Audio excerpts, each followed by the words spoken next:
Dear friends in the Dhamma, today's Dhamma talk is the mind's magic. Based on the Kalakarama Sutra, which is not to be confused with the Kalama Sutra, the discourse on not believing in anything. So the Kalakarama Sutra deals with this magic of the mind idea. It is also the basis of the book The Magic of the Mind by Bhikkhu K. Nyanananda, Katakuruna Nyanananda, who happens to be my teacher in Sri Lanka. In this sutta the Buddha says, suppose a magician should hold a magic show. He shows all his tricks and his magic. We watch it, we ponder over it, and we reflect on it. We see the tricks and we see where the magic is coming from. Like in this street magician who is sitting in the air, it looks very impressive, but actually it is a very simple trick. There's a seed hidden under his clothes, and I think the stick is giving him away. So it is all just a trick, it is not real. Looking at this picture, what do we see? Do we see ships or do we see a bridge? It is all just perspective, the way we look at it.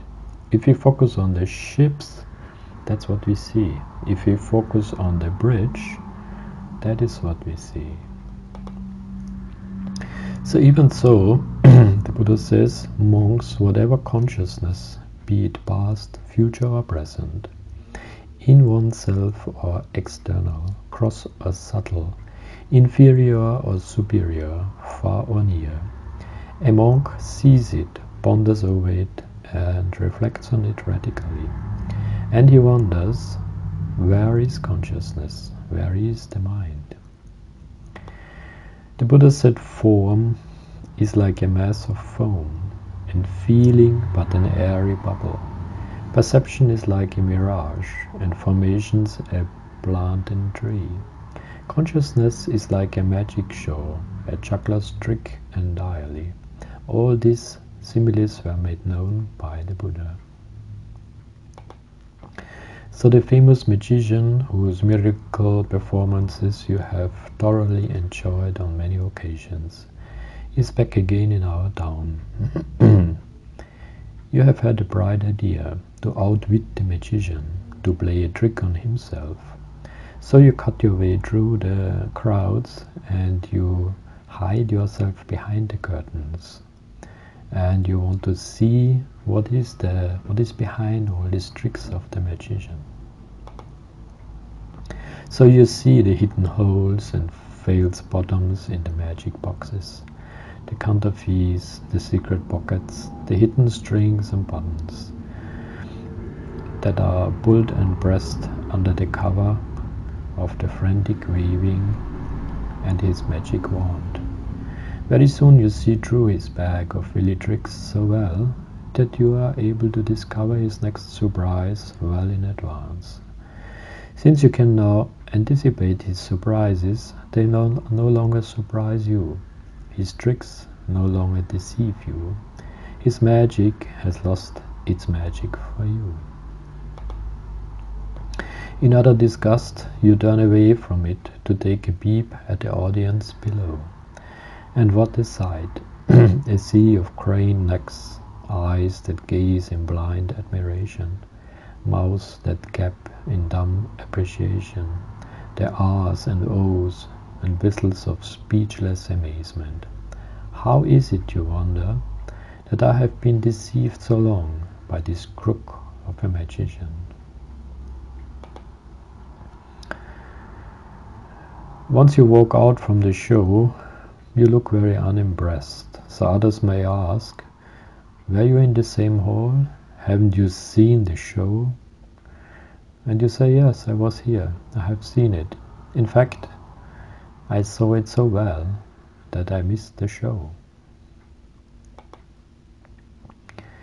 Human beings lost their balance and harmony. They no longer could access ranges of frequencies like before. This is the major reason why scientists call 95% of our DNA junk DNA, because they do not know what it does. That's why 9/10 of our brain is called inactive. Again, because we lost the ability to use our whole capacity. So we were put into a state of disconnection to make us controllable, to make humans farmable, the perfect slave species, intelligent enough to do the work, but not intelligent enough to connect the dots. So once you realize the nature of reality, you can move very fast. And you will see that the people in control are not spiritually advanced. They are intelligent, have superior technology, but they are neither good nor enlightened. Looking around in our society, what can we see? Our society is a reptilian brain society. Primitive emotional responses, cold-blooded behavior, lack of empathy, territoriality, this is mine, get out, desire to control, obsession with hierarchical structures of power, aggression, might is right, winner takes it all, and it is dominating our sense of reality. Many of you may have seen the movie The Avatar.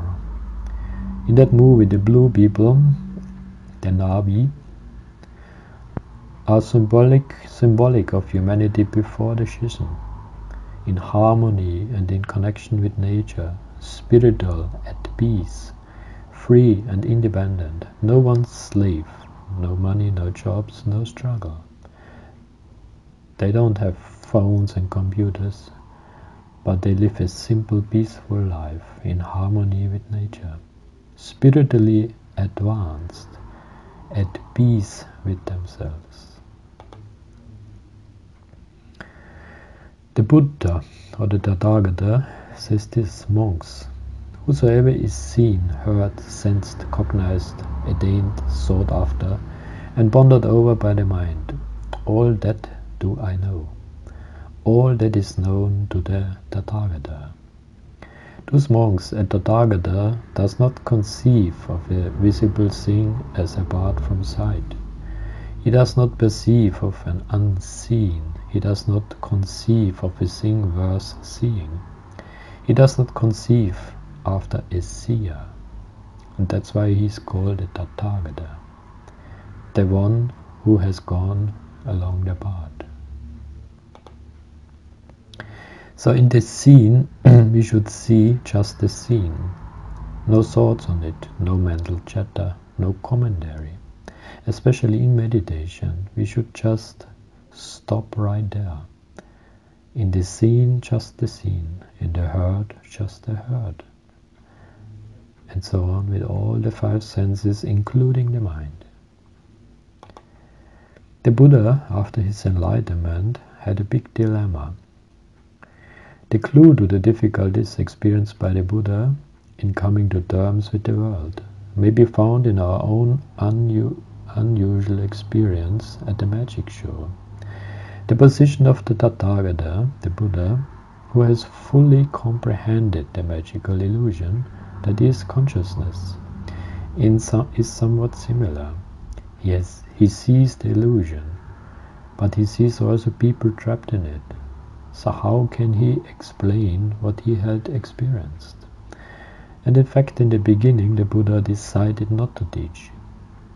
He said, these people will never understand what I have attained in my meditation. But looking again, he saw that there are some people who could understand it if they hear the Dharma. So he decided to teach out of compassion, but not with the intention to save everybody in the world, because this would be impossible. Those who know don't speak, and those who speak don't know. Lao Tzu. Sakkaya Ditthi, the birth of the ego. Lust or desire, friend, is a something. Hatred is a something. Delusion is a something. The birth of the ego or self as an individual out of the vertical interplay is at the same time the birth of a point of view. Personality view, also called Sakkaya Ditthi. The transcendental baths, a flash of insight, might give one a glimpse of the subtle backstage maneuvers behind the illusory magic show of consciousness. But in every case, it might not be powerful enough to destroy all cankers or influxes, which seek to influence every moment of one's living experience. So the influxes are sensuality, kamasava, becoming, bhavasava, and ignorance, avijjasava, are the cankers born out of cumulative experience in samsara.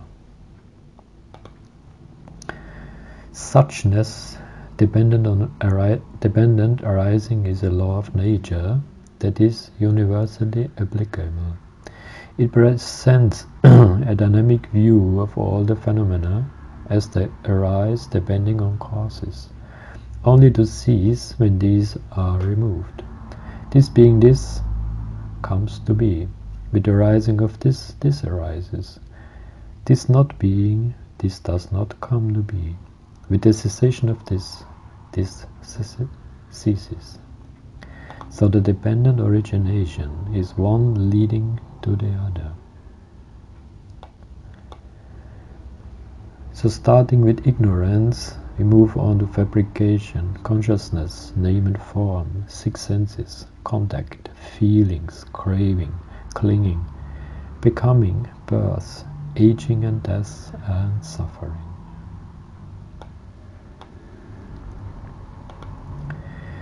I want to know the meaning of life.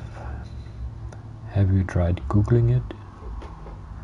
People ask sometimes, what is the purpose of life? Why are we here? What is the reason behind our existence?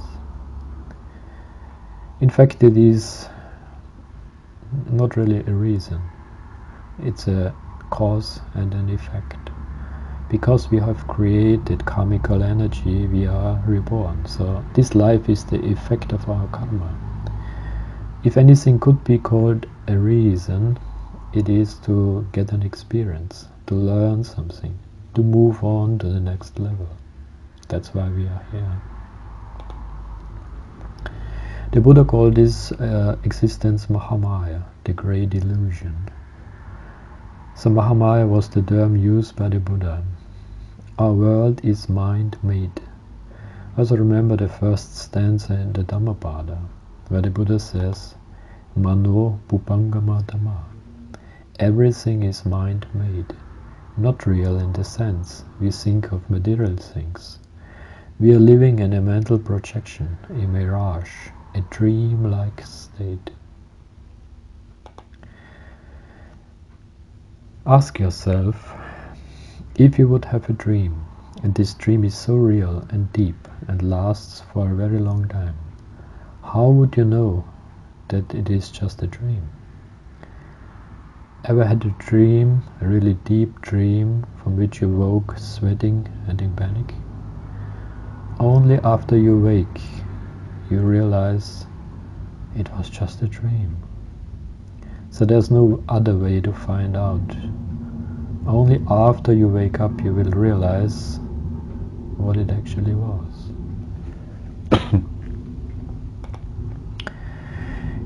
In our Buddhist text we have a word called tattata, which means or is translated as suchness. It's a highly significant term indicating the degree of importance attached by the Buddha to this law of dependent arising. So it means because of this, this happens, because of that, that happened. One leading to the other. And existence, he calls, is just suchness. It is. It cannot be explained in words, only it can be experienced in your meditation. So dependent origination is like rivers flowing into the ocean. The ocean monks, when it swells, makes the great rivers swell. The great rivers, when they swell, they all flow into the ocean. That is dependent origination. Asaji was the monk who converted Sariputta and Moggallana to the Buddha. One day Asaji was walking on the street going for alms round when Venerable Sariputta and Moggallana saw him. Immediately they realized this monk is very calm, there's something special about him. So they walked up to him and asked him, "Who is your teacher and what is he teaching?" And then Asaji said only this one verse. He said, "Of things that arise from a cause, their cause the Tathagata has told, and also their cessation." That little was enough for Sariputta Moggallana to reach the first stage of enlightenment. Later they ordained under the Buddha and became his main disciples. So this stanza became very famous, since it awoke Venerable Sariputta and Moggallana and also converted them to the Buddha. So self-consciousness is also called mana in our texts. When one identifies oneself as reflected in the mirror of consciousness, saying, "I am," or "Here I am," one has already taken for granted the duality. So unwittingly, already a gap is created as a split in experience, and consequently there sets in the possibility of measuring as conceit or mana. So self-consciousness happens because of grasping, because of the idea "I am," or "Here I am," this is me and this is you. Scientists agree that the universe is not physical. The foundation of the universe is not the physical that we think we see, but an energetic information construct, very much the same in principle as the wireless internet. Every second, 11 million sensations crackle along these pathways, on their way into a highly complex structure, our body.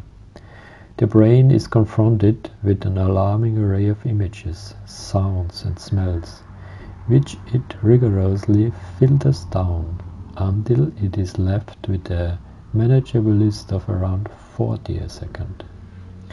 Those 40 sensations per second make up what we perceive as reality. But the majority of all these sensations is filtered out by our brain as useless or unimportant.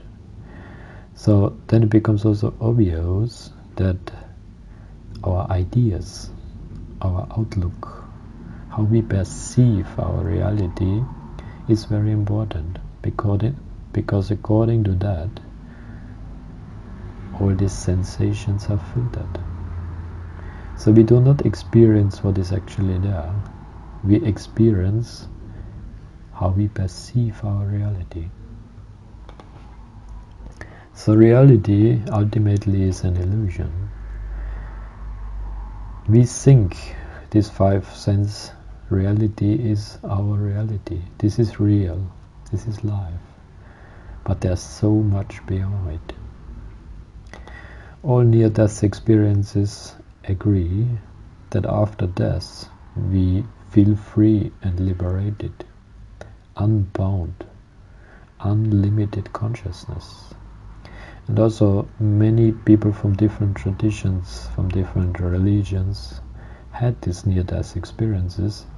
More or less they all reported the same thing. Nobody wanted to come back. They felt free, unbound, unlimited. So within the stillness and silence is all possibility, all potential. waiting to be made manifest. Hear the silence and you are hearing all possibility. Then start talking, taking an action or making a noise, and you have pulled one possibility out of all possibility. So people speak of experiencing stillness and silence in states of deep meditation and having great insights. This is because they are connecting with the realm where everything is one, the infinite ocean of consciousness that I am describing. If they go deep enough, they tap into the stillness and silence of all possibility and all knowingness. If it vibrates, it's an illusion. Put another way, if it vibrates, it's an illusory world of manifested form, not the prime state, the only truth, the only eternal constant, still, silent, infinite love, infinite possibility. Anything that makes you restless and unease is an illusion, is adharma, is a bad karma, or is a hindrance for your spiritual practice. But you need already mindfulness in order to see this restlessness.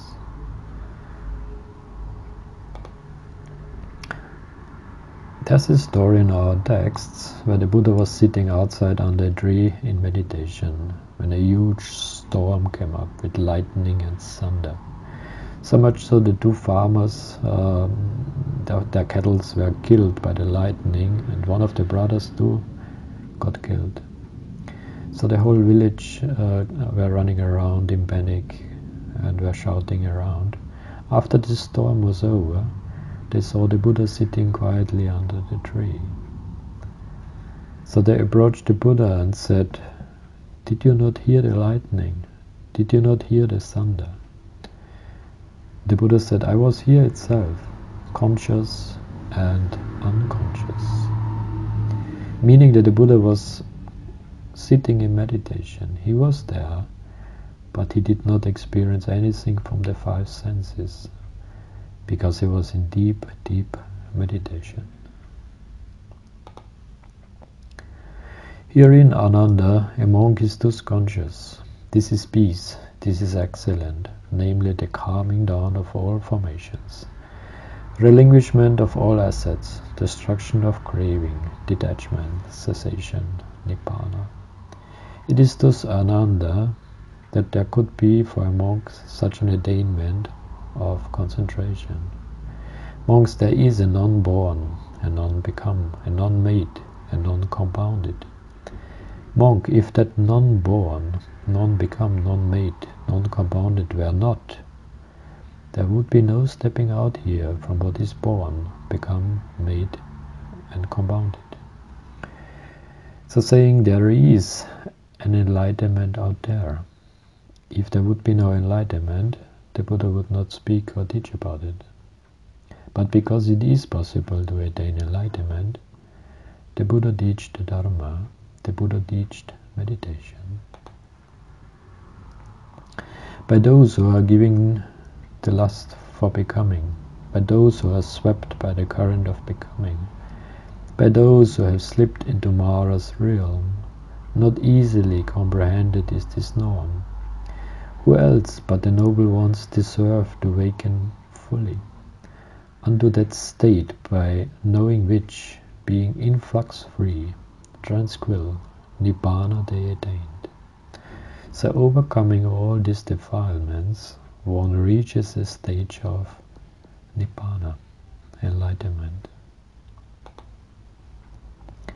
But our society is obsessed with the physical, with appearance, with enjoyment of the five senses. Brahmachari. Sense pleasures anchor you more and more to this fake reality, making escape impossible. Even the New Age gurus talk about sex and enlightenment.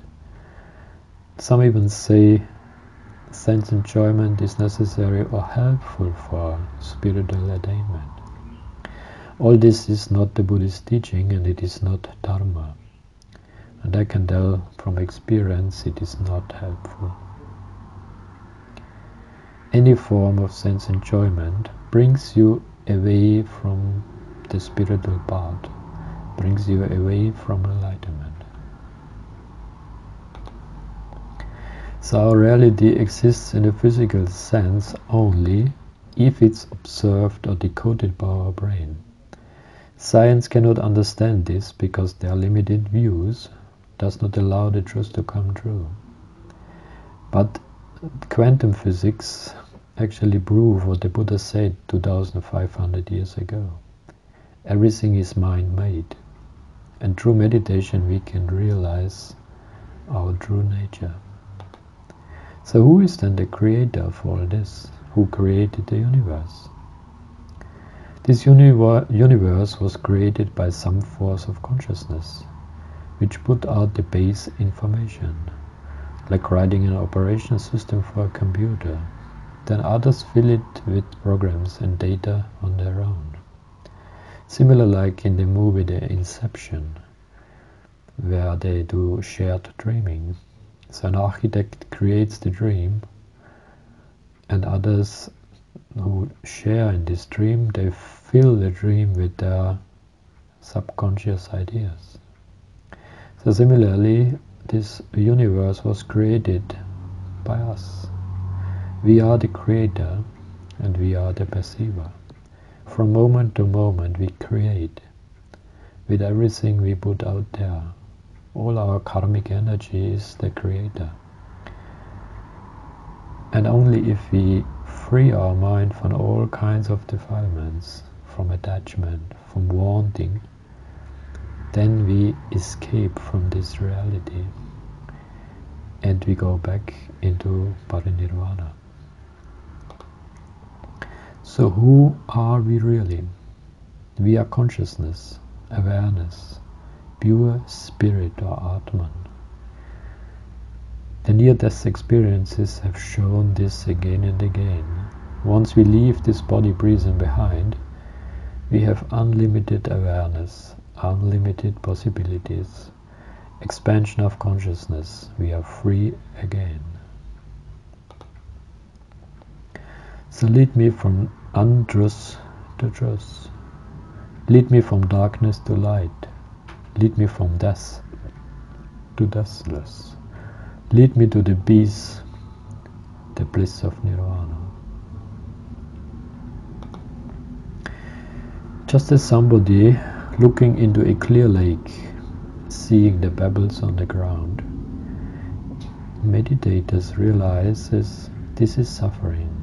This is the rising of suffering. This is the cessation of suffering. And this is the path leading to the cessation. And then his mind is free from the influxes of becoming, of ignorance. He is free from all bondage. The Buddha said, pain it is to be born again and again. Through many a samsaric birth I ran seeking the householder. In vain, pain it is to be born again and again. O householder, I see you now. Shattered are all your rafters. I reached craving's end. And what did the Buddha mean with the householder? The one who is building our existence again and again. It is the craving, the attachment, the wanting, which creates this reality for us, this prison of the five senses. And only if we are totally free from all kinds of attachments, we move back into the deathless state. The mind is everything what you think you become. You are the creator, and you also can uncreate. So may you all be well and happy, enjoy your meditation, and may you all reach stages of awakening. Sadhu, sadhu, sadhu.